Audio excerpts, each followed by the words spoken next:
Behind me, I'm going to have my cameraman pan to the screen here. This is local Israeli television, and there is a split screen from Gaza. If you look on the left side of this screen, it is the first image of one of these hostages about to be released from Hamas captivity. Remember, there are 3 of them who will be released today.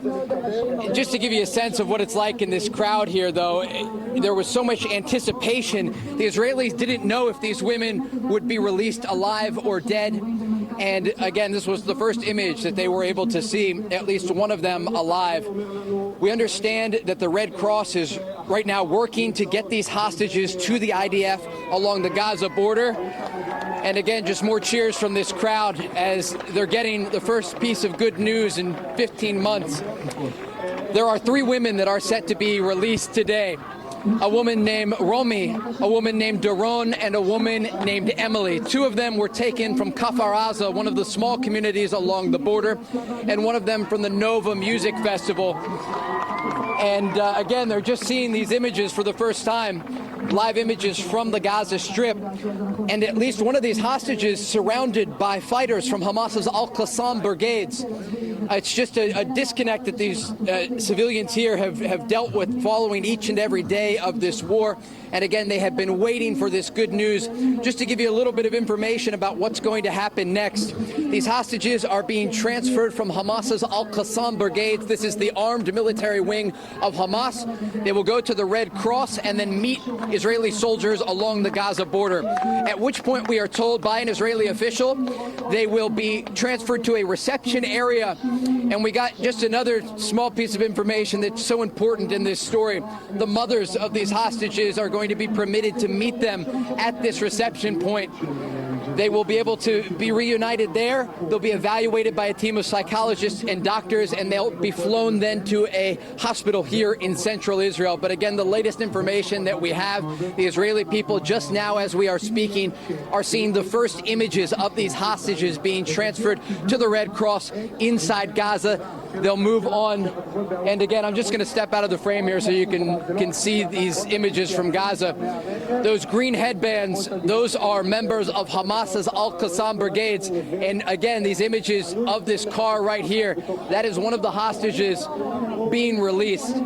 It is just a sense of relief for the Israeli people here in Tel Aviv as they get these first images out of Gaza and wait for any more information about their fellow country women. Guys?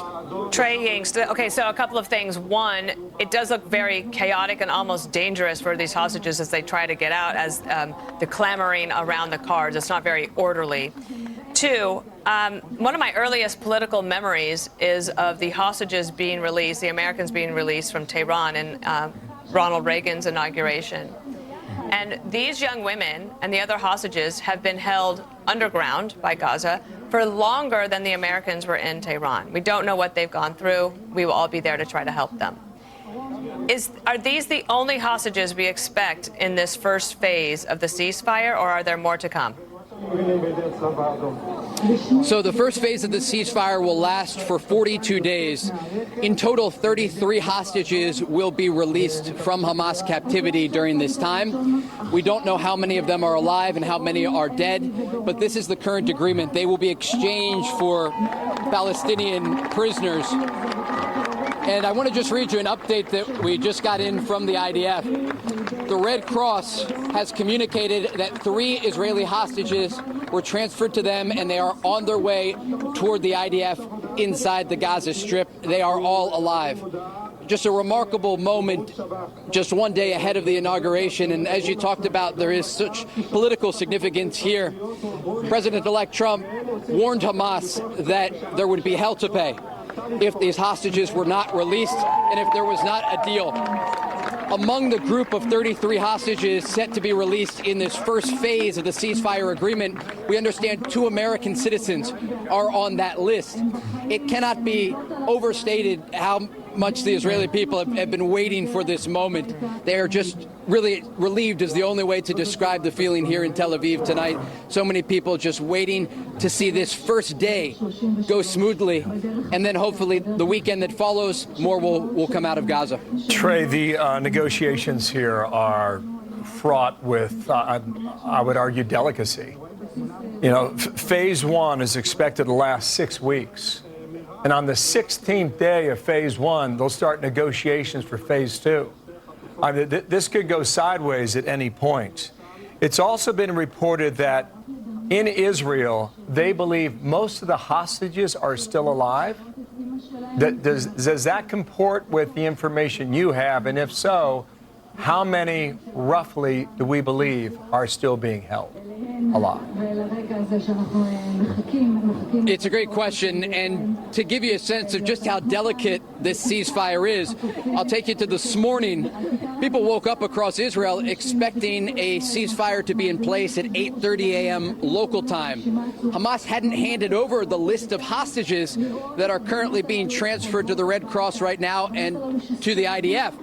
And so the Israelis came out with their top military spokesman, Daniel Hagari, and announced they were resuming airstrikes across the Gaza Strip. And we saw these images, plumes of smoke coming from Gaza as the Israelis resumed their campaign, putting that last-minute pressure on Hamas. Later, they released the list, and things moved forward. But this is an incredibly delicate agreement. In terms of the number of people alive out of the 33 we expected to be released during the first phase of this 6-week phase one, we understand anywhere from 21 to 26 are believed to be alive. Even the Israelis don't know because Hamas is giving them not much information to work with. Just today, they found out that these 3 hostages are alive. And so as we look forward, the 6 weeks ahead are going to be filled with anticipation and anxiety for the Israeli people. But again, tonight, a sense of relief. 3 Israeli hostages going to be reunited with their loved ones in a matter of minutes here in the Middle East. Trey, may I ask you about then the Palestinians who are being held by Israel for crimes that were going to be released? When does that happen? That's going to happen the minute that these Israeli hostages cross the border from Gaza. And just to give you a breakdown of what we're looking at here, and the numbers can get a bit confusing, but amid the phase one of this agreement, you will see 33 hostages released from Gaza. The first 9 hostages, we understand, according to a senior Hamas official who spoke with Fox News about the negotiations that have been ongoing in Doha, they'll be exchanged for 110 Palestinian prisoners that currently have life sentences. And I took a look at this list. We're talking about people convicted of murder and terrorism, people who planned suicide bombings, and people who conducted shooting attacks in the West Bank are going to be released for these civilians who were dragged from their homes on the morning of October 7th, and in one case dragged from a music festival. And the disconnect here is striking because, again, when you look at the release, you are seeing 3 Israeli civilians released from Gaza today. The prisoners that are being released just today from Israeli prisons are convicted murderers and people who planned suicide bombings. And that is part of the reason that this deal has been met with a lot of frustration in the Israeli public, because they understand what this means. They have dealt with this before. When we go back to 2011, Gilad Shalit, an Israeli soldier who was released from Gaza, exchanged for 1,000 Palestinian prisoners. They remember one of those prisoners was Yahya Sinwar, one of the masterminds behind the October 7th massacre. We're just getting some more information now as we speak here. My producer handing this to me. We understand the hostages are in good condition. And again, they are on their way to the IDF meeting point where they'll be reunited with their mothers along the border. And again, you just hear these cheers in the crowd in Hostage Square in Tel Aviv, where demonstrators have been coming out every single week demanding an agreement. The deal on the table that is being implemented as we speak is very similar to the deal that was on the table last May. The difference here, President-elect Trump sent his Middle East envoy, Steve Witkoff, to Doha, pushed this deal across the line. And we will see not only these hostages released, but if the deal moves forward, 33 of them in phase one. And if phase two moves forward, the rest of the hostages that were held by Hamas for the past 470 days. Bill, Dana. Remarkable stuff. Trey, your producer Yonat says The 3 hostages are now in the hands of the Red Cross. They've been seen walking, and they are alive. Going back 12, 14 months, what a scene that is, and we can hear the music behind you, Trey. The pattern has been to come out of the southern strip of Gaza and to head to a hospital either in Tel Aviv or near Tel Aviv. I assume that will be the same pattern for these 3. Trey, what happens tomorrow? Tomorrow, the Israeli people go back to waiting. It will take days to determine the next list of hostages to be released from Gaza. The hostages that are going to be released today will stay at the Sheba Medical Center in the center part of Israel. It is one of the most advanced hospitals in the country. They'll be evaluated by a team of psychologists. The song that's playing behind me, it's called Back Home, and it's become an anthem for these demonstrators who come out each week to call for the release of the hostages from Gaza. Bill, Remarkable Dana. stuff. Thank you, Trey. Good to have you there. Back to you momentarily with more news.